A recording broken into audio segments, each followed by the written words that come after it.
vous ai pas expliqué. Pourquoi on change la laine de roche? Pour le bruit, déjà d'une, et aussi pour la puissance.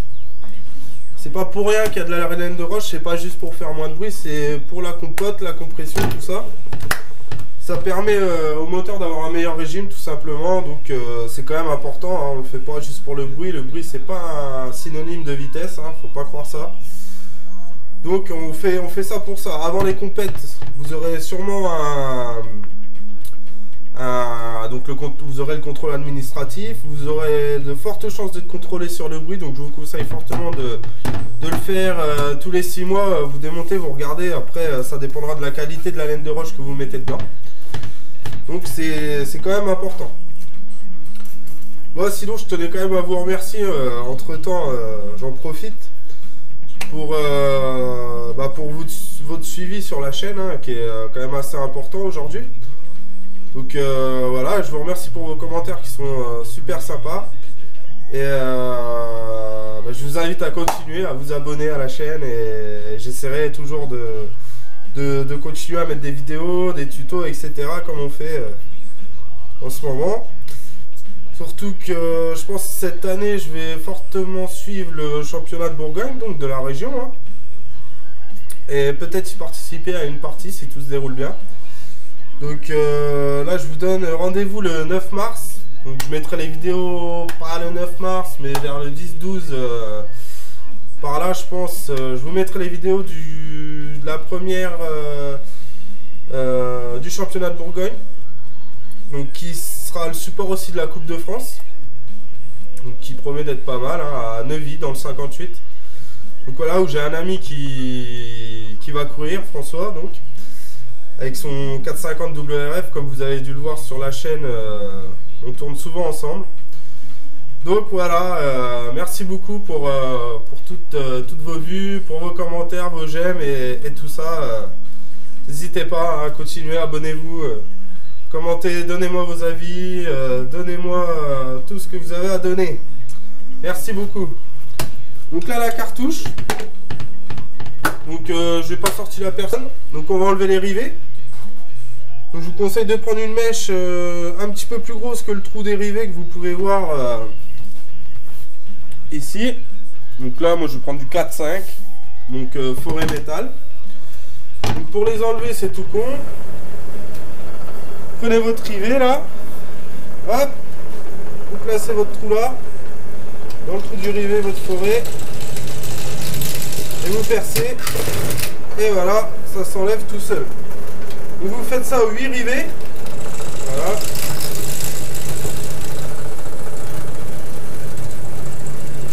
Hop.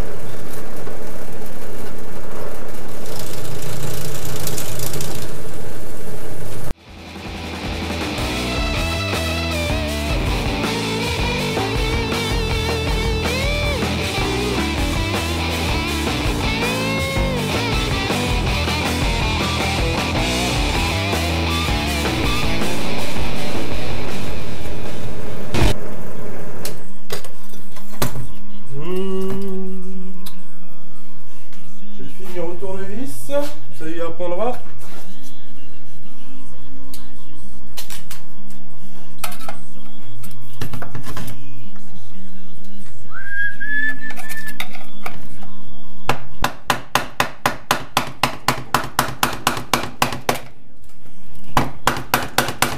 Voilà.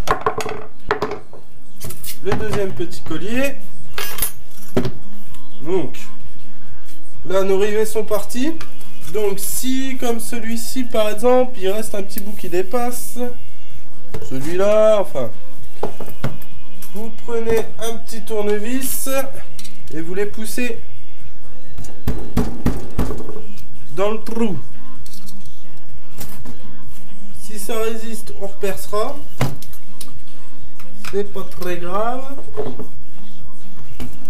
Hop, donc vous faites ça tous là. Voilà. Voilà.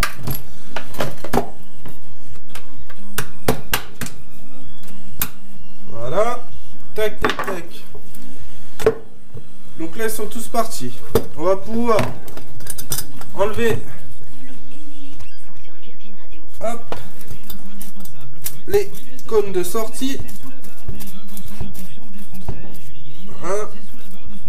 Grille.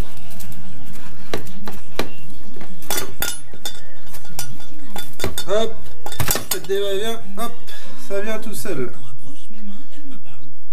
Voilà, la laine de roche dedans dans le bouchon là. On enlève les petits bouts de rivet qui restent. Voilà. Et après, on va pouvoir faire celle-là. Alors là, toute la partie cartouche va venir. Donc c'est un peu plus raide, non? Ouais. Donc pour l'enlever, vous tapez gentiment. Là, c'est du bois. Ça va pas m'abîmer ma sortie. Hein. Comme ça. Faites descendre ça gentiment. Voilà. Et là, vous avez la cartouche d'origine Husqvarna. La cartouche. Voilà, donc tout ça, vous le nettoyez. Vous passez un petit coup histoire que ça soit propre et c'est bon, on n'en parle plus. Vous mettez tout ça de côté. Voilà. Là, le bouchon avec la laine, je vais le laisser comme ça. Ouais. Voilà. Donc, pour ceux qui ont d'origine, vous avez, moi ils sont déjà découpés là. Vous avez des petits points de soudure comme ça, vous en avez 4 de chaque côté, partout là. Donc ça, faudra les meuler avec une disqueuse, gentiment, c'est de la tôle fine, hein. Vous tapez gentiment dedans, ça s'enlève tout seul. Donc, après, pour enlever la cartouche, une fois que ça c'est fait, que vous aurez meulé et tout, sinon ça s'enlèvera pas.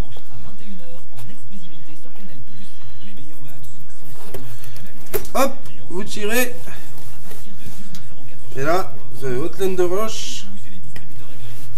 Voilà. D'origine, elle sera pas comme ça sera de la tressée. Hein.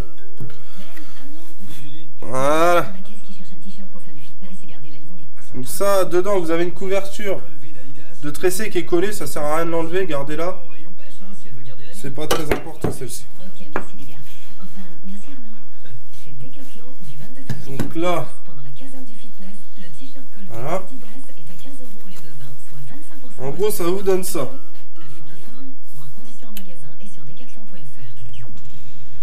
Donc on va enlever ça. Je vais réutiliser pour la remettre en plus par-dessus. Vous l'enlevez.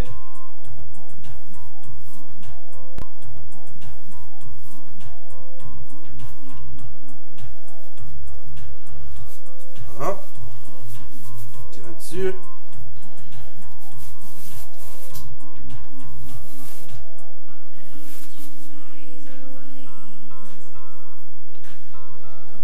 Ouais, parce qu'il y a plusieurs sortes de laine de roche. Vous l'avez en plaque, vous l'avez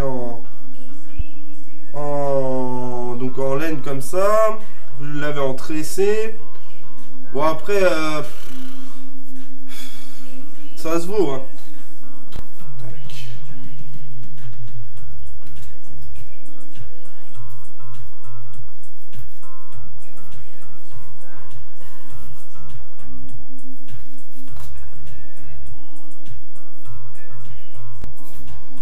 Donc voilà.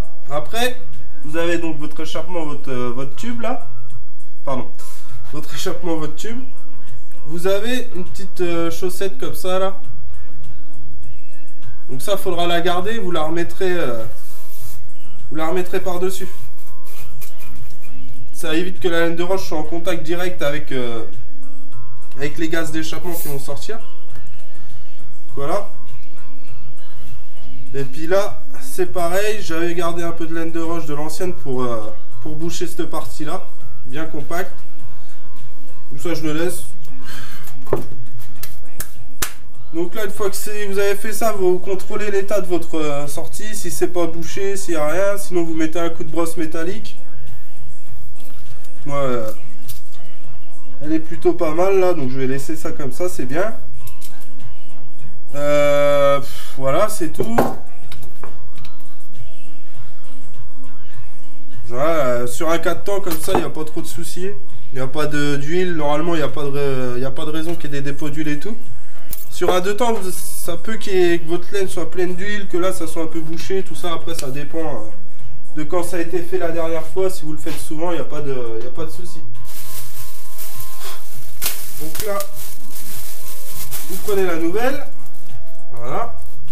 Ça donne ça. Hop.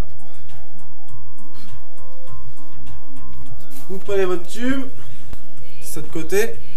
Vous prenez votre chaussette. Vous la mettez. Voilà, à fond. Là, ça va s'emboîter dans la partie qui est là. Donc c'est normal que ça ressorte un peu. Voilà. Après, seulement après, vous pouvez mettre votre laine là comme ça. Si c'est une plaque, bah, vous l'enroulez bien compactement autour.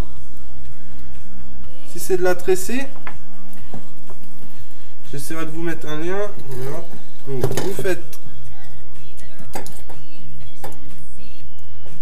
les nœuds, histoire qu'elles se tiennent. Voilà. Et une fois qu'elle s'est tenue, c'est parti. On enroule.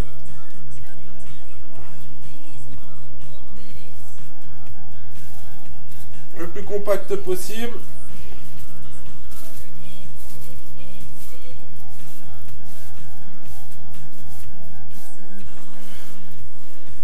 Donc jusqu'à la fin de la chaussette, ça sert à rien d'aller plus loin.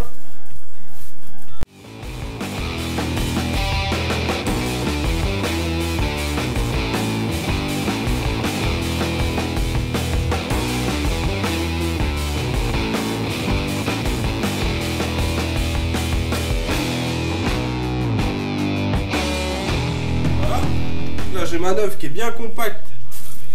Elle est bien tassée. Là pour économiser, hop, je vais récupérer l'ancienne.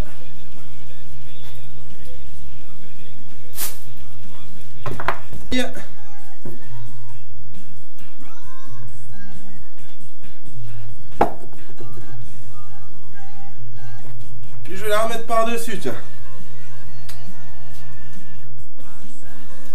Voilà. Pareil, je la tends bien. Elle serait toute noire, elle serait cramée, elle serait complètement effritée. J'aurais repris de la neuve. Mais bon. Là, elle me paraît bien. Ça ira suffisamment bien pour finir. Hop. Ok. Pareil. On enroule. Bien tendu.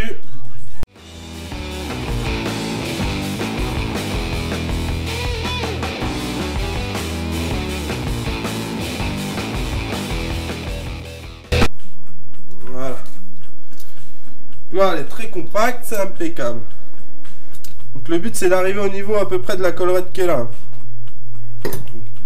Une fois que ça c'est fait, donc faut l'emmancher là-dedans.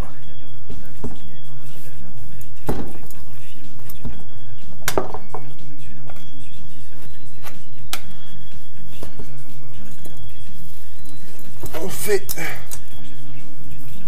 comme on peut pour emmancher le tout.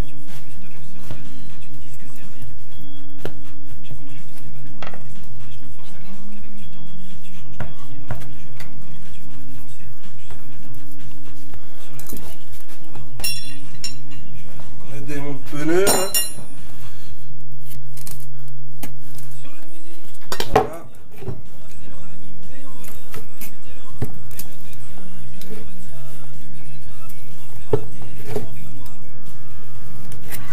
Fonce bien tout ça là-dedans.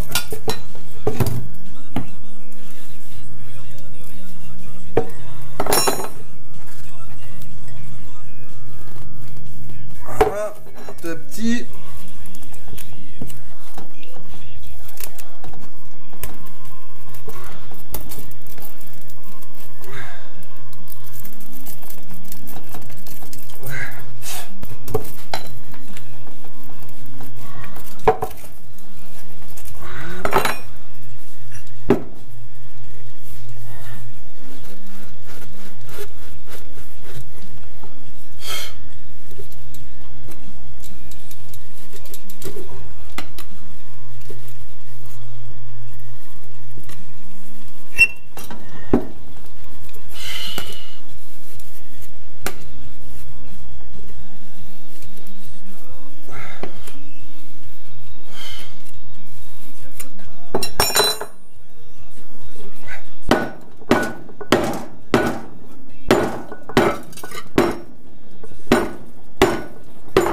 Voilà.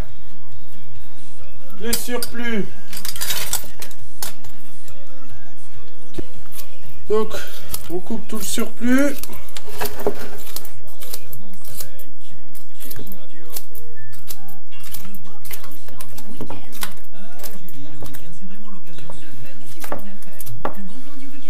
Et ici, vous allez voir, il y a votre grillage. Il va falloir qu'il s'emmanche là. Donc, avant de forcer de trop, vous vérifiez que le grillage soit bien en face du trou. Voilà.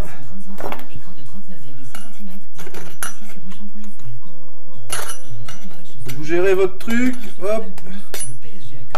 Vous le placez.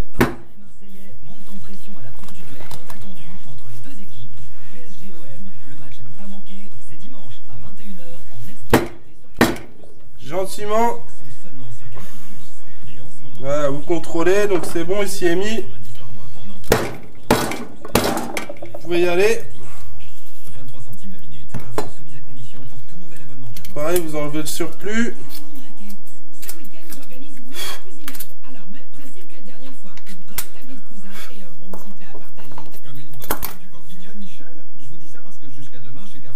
Là c'est bon. Voilà. Regardez que c'est bien en face.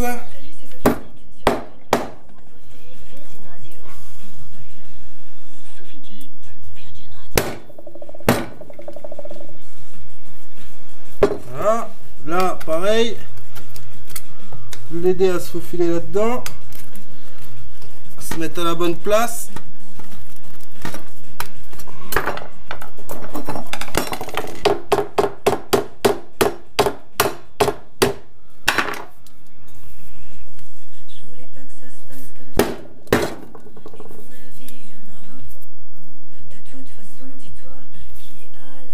Là c'est bon.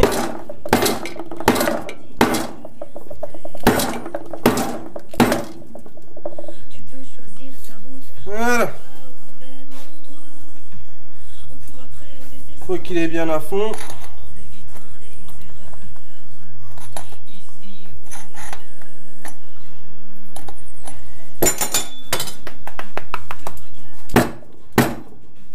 Voilà. Donc là je sais pas si vous allez le voir.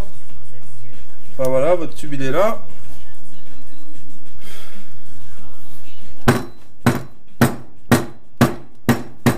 Passez un peu, comme ça la laine de verre elle se met en place. La laine de roche.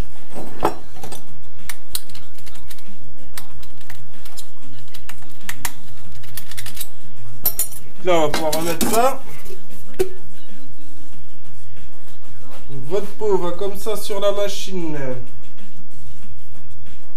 Sur votre pot, ici, c'est marqué des petites inscriptions.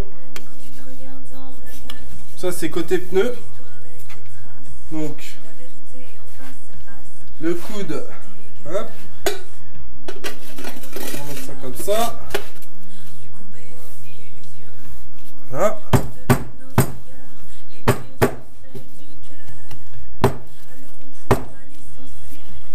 Vous remettez ça gentiment.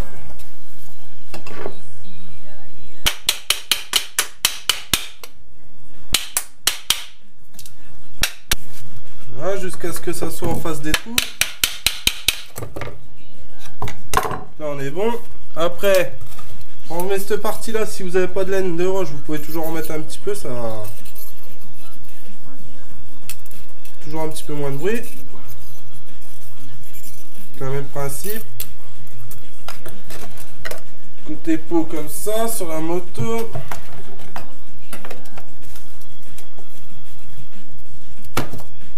Voilà. Mettez ça en place tranquillement.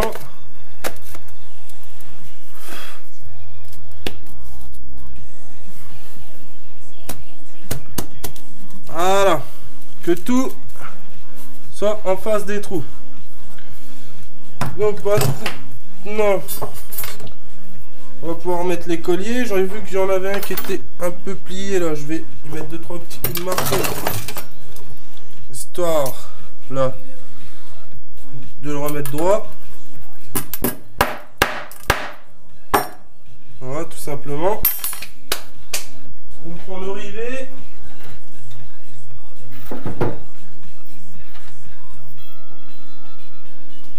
On va mettre les rivets, vous vérifiez que c'est la bonne taille. Ils sont peut-être un peu justes. Voilà. Les petits cerceaux. On va mettre de façon à ce que la tâche soit derrière. Histoire qu'on ne voie pas.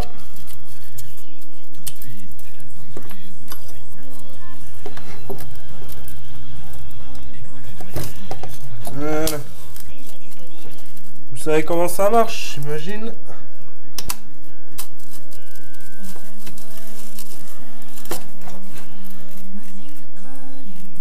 Le premier, faut forcément 5 mètres. Voilà.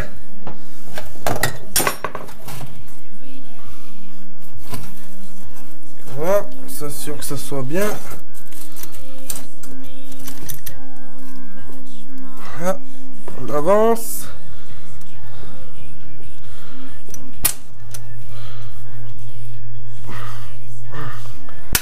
Voilà, voilà.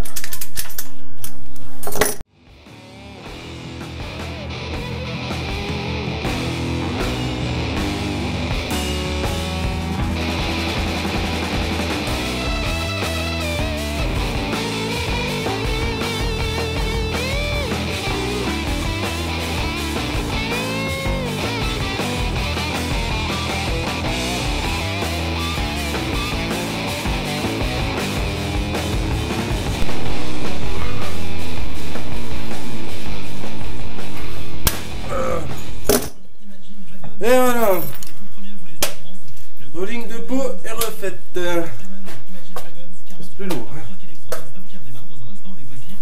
Bon, bah, on va la remonter. Et puis ça sera bon. Bon, c'est du sport quand même. Hein. Déjà pour la mettre la laine de roche, c'est assez compliqué. Faut garder son calme, prendre son temps et puis ça y va. Mais bon, c'est pas forcément ça. Hein. Voilà, donc on va remonter tout ça sur la moto. On va essayer et puis ça sera bon. Allez, à tout de suite.